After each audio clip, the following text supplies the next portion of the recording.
Hey guys, welcome to Where Do We Grow Now? I'm John, CEO and co-founder of Sama Labs, host of the show. I'm here with Matt Williams, founder of FROPRO, located also here in South Florida. Matt, thank you for joining me today. Appreciate your time. Yeah, thanks for having me, man. I'm stoked. It's Cool. been a while. It's been a while, but as we just talked right before the show, I've been a supporter of the brand for many years. You guys are Yeah, killing it in Whole Foods and a lot of different retail stores here in South Florida, especially. So we're going to do a couple of questions that I had personally, just knowing you guys in the brand for a few years now, but also the team had some questions. So we'll jump in, keep it pretty easy. But one thing that I appreciate most brands in the DTC and CPG space is they're always pretty forthcoming and they're on the ball with flavor profiling, flavor concepts. And I right. think that, and I've seen this before with coffee brands too, especially the way to continue to increase retention, lifetime value with consumers is always coming out with something new that they can grasp onto. Me Hmm. personally, I'm a creature of habit. I love the coffee flavor. That's pretty much that, and the mint is what I typically buy when I see it on Old the shelf. school. Those are my two favorites. I stand by Yeah. that. But can you talk to me about, like, how do you come up with the concepts for different flavors? When's the right time, and the strategy behind that? Yeah, I mean, I can only speak for us. Selfishly, it's the flavors that I like, right? So a lot of the ones that we started out with, it was a simple chocolate peanut butter. Then we went to people were like, hey, can you make us vanilla? Then to vanilla. And then it was mint and coffee. And then I'm a fan of peanut butter jelly. So a lot of the flavors and the things, the profiles that we chose were, again, I don't want to say selfishly, but it feels that way to say it. It was selfishly the things that I like and like to share. Like I'm a big key lime guy. So we did key lime and we brought that back last year after years of not having it. I don't want to say we want to ride the trends like pumpkin spice or like a holiday spice or chai latte thing like that, but we try to take, like I said, we have a base of either a cacao or vanilla, and then we kind of branch the flavor and like anything like with inclusions or crunch or texture to the product from there. So, I can say some of them were home runs that we tested that are actually products now, and some were utter, I don't say fails, but just learning experiences. Like it took us probably a year and change to get the coconut to not taste like suntan lotion and or something that had an aftertaste or kind of just gave you that like this isn't really what I was hoping for. So we had to like source like the greatest products and the greatest things that we wanted to put in the product that people would understand, that would be able to read and feel comfortable eating. So yeah, again, a lot of those flavor profiles are based off the things that I enjoy. And I'm a sweet tooth. I have a sweet tooth, so I'm pretty particular about what flavors I eat. And then again, we do take suggestions, but a Sure. lot of those are things I love. Well, that's I mean, it's an investment, right? Because you have That's to right. manufacture the flavor, and then with your retail, relationships, if you're going to encourage them to take on a flavor, you're banking on the fact that the consumers will like it too, and it keeps that Right. relationship pretty tight. So it's always kind of a gamble when you're talking about new flavors, but you guys have been pretty consistent. So kudos to that. Yeah. Um, Thank you. so obviously in business, how many years now total? So it was an idea in 2011, a business officially in the state of Florida in 2013. Chelsea, my wife, came aboard in 2016 after successfully running someone else's business and growing it to a point where it was, time for her to leave in the nicest way possible. And then we opened HQ here on Clintmore and West Rogers in 2018, expanded in 2021 to the bay next door, and hope to continue that expansion process as we grow and invest in the infrastructure. So it's been a long time. We celebrated 10 years. But kind of where we are right now and what we're doing, like we honestly feel like we're just getting started. And I know that may sound cliche or stupid, Not to me. but it's a lot. It's like that iceberg, right? It's like we're slowly coming out of the water, and there's just a ton of stuff and foundation underneath. And you know, we've learned from a lot of other companies and a lot of other businesses that I've been exposed to in terms of people. Hey, you need to talk to this person, and some of these companies are multi hundreds of millions of dollars. And they said, hey, focus on this, or, and people have taken the time to introduce me to people like, hey, try this. And everybody has their journey. Everybody has their story. We know what ours is. We know what our soul of the company is. And, our story is the backbone of that. And, none of this would have been possible without a lot of people, the community. But again, we just feel like we're getting started. But technically, you could say we're a business in the state of Florida for 10 years. Yeah, I mean that's it's what I think you guys have done really well is stay true to who you've been and seeing the evolution of the branding, the packaging, the flavor profile. Like I said, I mean the CPG space, especially with healthy edibles, are it's pretty competitive out there. You know, because you Yeah, have obviously 100%. the natural products like you guys that are very focused on quality ingredients, and that's something that I've always appreciated being pretty mindful of health, despite battling a little bit of a head cold for my two toddlers. But you guys have always used really great ingredients, and there's the like the supplement brands of the world that come out with these protein muffins and stuff that you have to compete against because at the end of the day, it's all perception, right? Until you're able to really dive into a consumer's mindset and educate them, you're just left to be able to do what you can sitting on a shelf, right? Right. So in those 10 years, I mean, like you said, it's the iceberg coming out of the water. What earlier stage challenges do you think help that you decided to pivot on helped you get to the place you're at now, which is that next inflection point? Um, It's a great question. I think one of the biggest things is at the time when I look back at them, they were like gigantic. I don't say failures, setbacks, whatever. That I'm like, man, thank God that happened then. And this is how we learned how to deal with it. Like, a lot of things we learned by trial and error. Like, I'm not in the CPG space. I'm not a chef by trade. Neither is my wife. And it was kind of something that we kind of ran with. Like, she's the business office day to day type. I would say I'm the founder, creator, innovator in certain areas, and then we have a lot of other smart people that have come on board the last couple of years that have helped us grow. Like I said, in the hiring an awesome woman for marketing, and finally hiring just an amazing new sales director that we've been trying to find for about a year, and just the right people, right? And mhm. surrounding yourself with people that, again, not the people that are yes manning you, or but people are challenging and pushing back and saying, hey, maybe we should try this. And we've had those, some ideas that have been, again, just learning lessons, right? Expensive learning lessons on a small scale. And when I talk to someone that has I've talked, like I said, a couple people have been very kind with their time and introducing me to people that have these massive companies. They said, thank God you did it then, because when you fail on a bigger level, it's more expensive, and it can, tank your business. So we've learned a lot of lessons, and I think, those failures and those acknowledging what those things are. And, we've, accidentally, there was a miscommunication in the kitchen one day, and, we went through a lot of product. And at the time I was like, man, this is a several $1,000 error. And how do we try to correct this? And we had to work together and figure it out. And the great thing was that we figured it out, and it ended up turning into Tropical Dream. And Tropical Dream was like the test flavor that, Whole Foods Del Rey, when it opened, went with as their, hey, we want this to be our flagship, flavor for this store.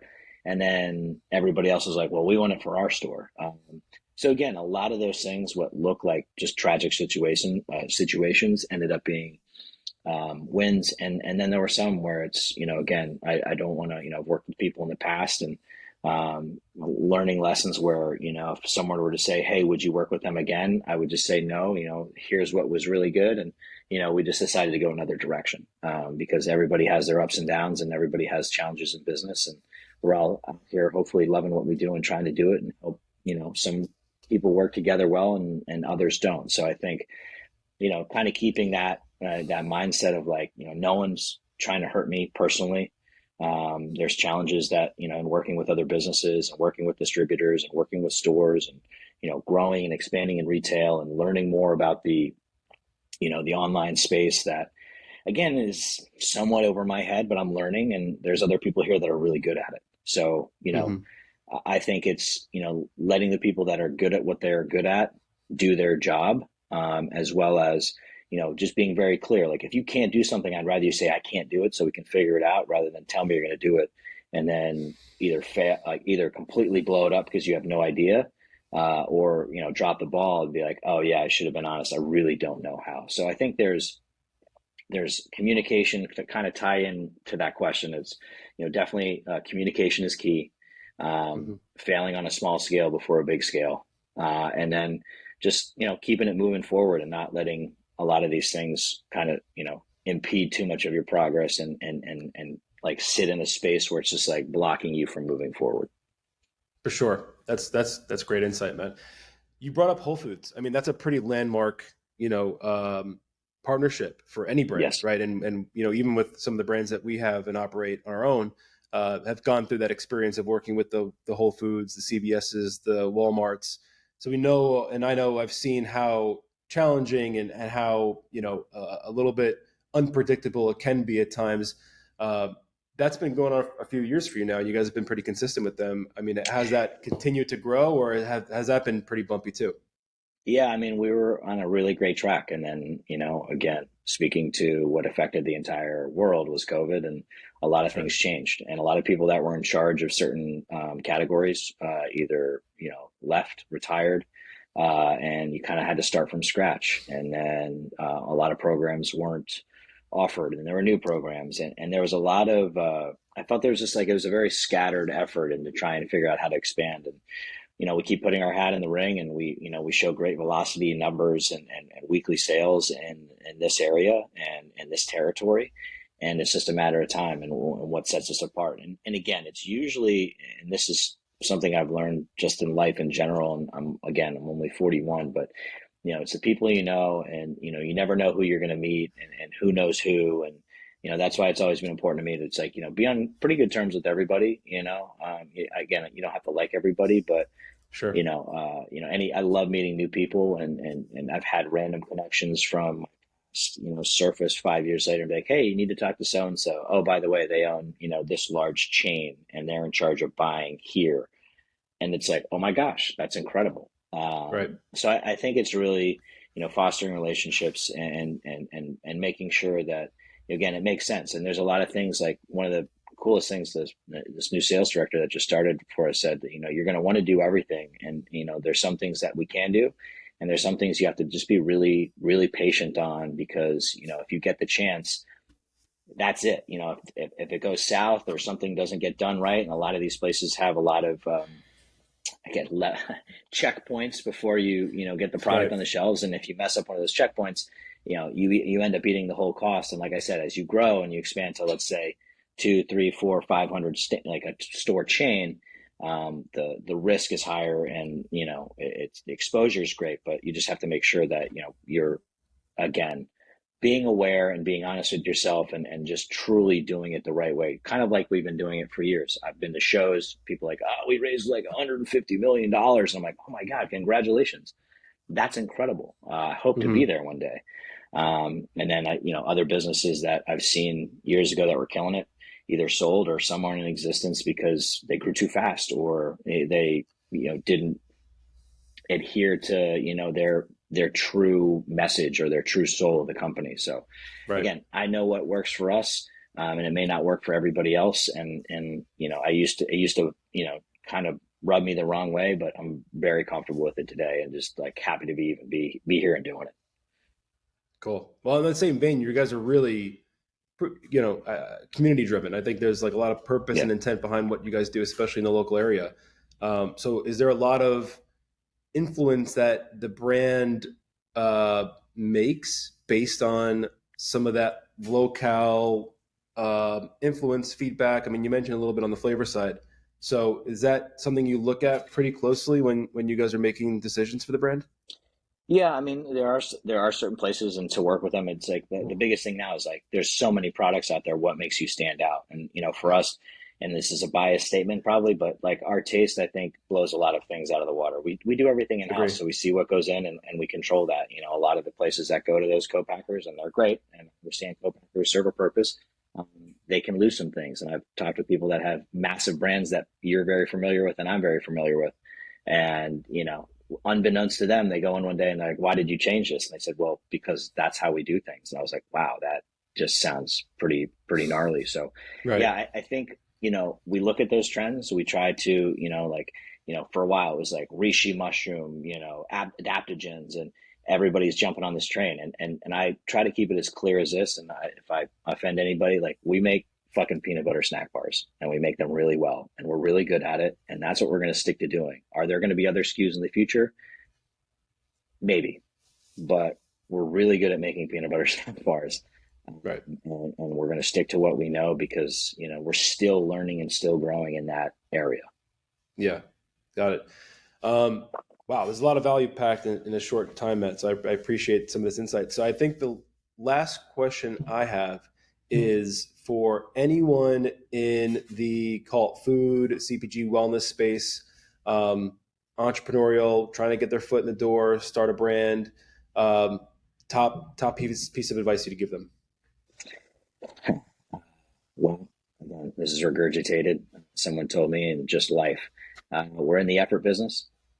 Whatever you're doing, put 100% of your effort into it. If you and make sure you love it, because there's going to be things that test your love for it, patience, tolerance, acceptance, and courage. And again, make sure you love what you do, because one of the things I've always said is, like, if I stop loving this, I'm going to have to look for something else. And also, I would say surround yourself with people. Again, no one's going to give a shit about your business as much as you, and that's just a fact.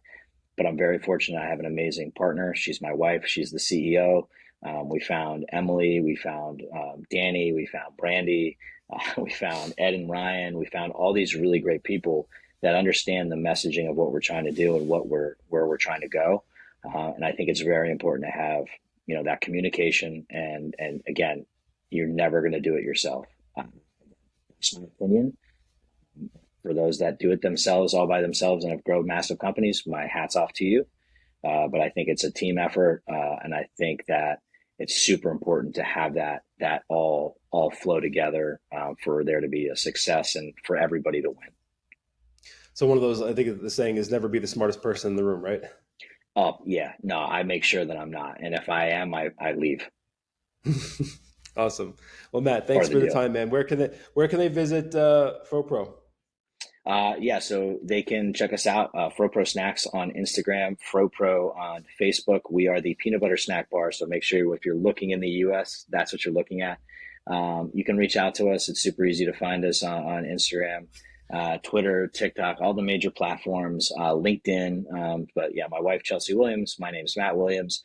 And if you have any questions, comments, concerns, please reach out. Go check out our website. We have a ton of awesome flavors. If you sign up for the newsletter, awesome deals here and there that's exclusive to the people that are online, as well as we're in about 36 states. And if you go to our website, you can see if we are in your state. And if we're not in your state, you let us know. Awesome. Matt, thanks so much for the time. I appreciate it. Yeah, absolutely. Thanks for having me. See you around. Bye. Cool.